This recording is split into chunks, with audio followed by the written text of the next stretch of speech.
नमस्कार दर्शक बंधु जय जगन्नाथ। आज हूँ अगस्ट 5 तारिख मंगलवार। तेज विड़म्बना कर आसतु नजर पकेबा आज दिन ओडिशा तथा देश विदेशर ताजा खबर गुड़िक सुभद्रा योजनार हिताधिकारी पुणी बड़ आशा देखाई उपमुख्यमंत्री। सेमाने आहुरी केमिति आर्थिक दृष्टि समृद्ध हेबे सेथिपाई बिना सुधरे एसएचजी ऋण जोगाई देवाको प्रतिश्रुति देइछन्ति। महिला आहुरी सशक्त करिया पई बड़ प्रतिश्रुति देइछन्ति। कहछन्ति लक्षपति दीदी को एबे एसएचजी बिना सुधरे 10 लाख टंका ऋण जोगाई देवाको सरकार प्राथमिकता देबे। किभଳି वर्षकरे लक्षपति दीदी को कोटिपति दीदी कराजिबो से नै सरकार गुरुत्व देउछन्ति। परवर्ती खबर छात्र छात्री स्वास्थ्य सेवारे उन्नति आनिबा दिगरे एक गुरुत्वपूर्ण पदक्षेप स्वरूप ओडिशा सरकार खूब शीघ्र हॉस्टेल रे रहुतवा स्कूल छात्र छात्री को डिजिटल हेल्थ कार्ड बंटन आरंभ करिवे। एही पदक्षेपर लक्ष्य छात्र छात्री स्वास्थ्यर उत्तम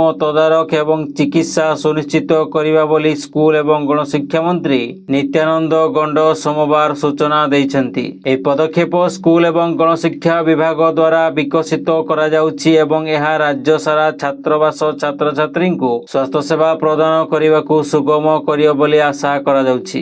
दर्शक बंधु चैनल टी को जदि एबे जाय सब्सक्राइब करनाहंती तेबे सब्सक्राइब करी पाखर थिबा ऑल बेल नोटिफिकेशन आइकन टी को दबाई दियंतु जहा फल प्रत्येक दिन सर्वप्रथमे आपण ताजा खबर गुडी को जानि परिबे एवं वीडियो टी आपण केउ जिल्ला रो देखुछन्ती कमेंट माध्यम रे जणांतु। परवर्ती खबर सुभद्रा भौणी सह आलोचना कले उपमुख्यमंत्री प्रभाती परिडा। विभाग को चिठी लिखिबा पई सुभद्रा भौणी को परामर्श देले प्रभाती परिडा। सुभद्रा टंकारे कोन करिसेंती चिठी लिखि जणांतु। सफल बिजनेस मॉडल को वेबसाइट रे स्थानांतरित करा जिवो। राखी पूर्णिमा अर्थात अगस्त 9 तारिख रे सुभद्रा उपभोक्ता अकाउंट को टंका पठा जिवो। पूर्वरु 2टी किस्ती टंका मिली सारिथिबा बेले तृतीय किस्ती टंका अल्प दिन रे अकाउंट को पठा जिवो। राज्यर महिला को स्वावलंबी करने उद्देश्य रे राज्य सरकार सुभद्रा योजनार प्रचलन करिसेंती।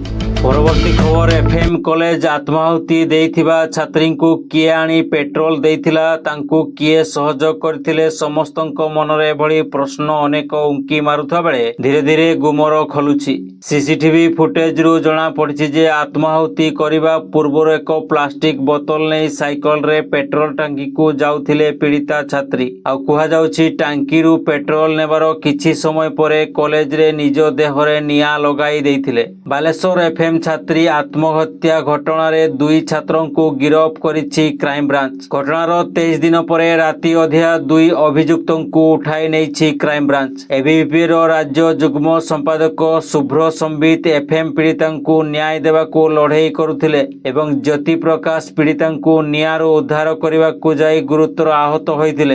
हेले तदंतर जणा पड़िछि पीड़िता को आत्महत्या पई उसकाउथिले शुभ्र और ज्योति। आउ आत्महत्या बेले मोबाइल रे करुथिले वीडियो शूट। तेणु सेमानंक विरोध रे आत्महत्या पई उसकाइबा अभियोग रे दफा लागिछि।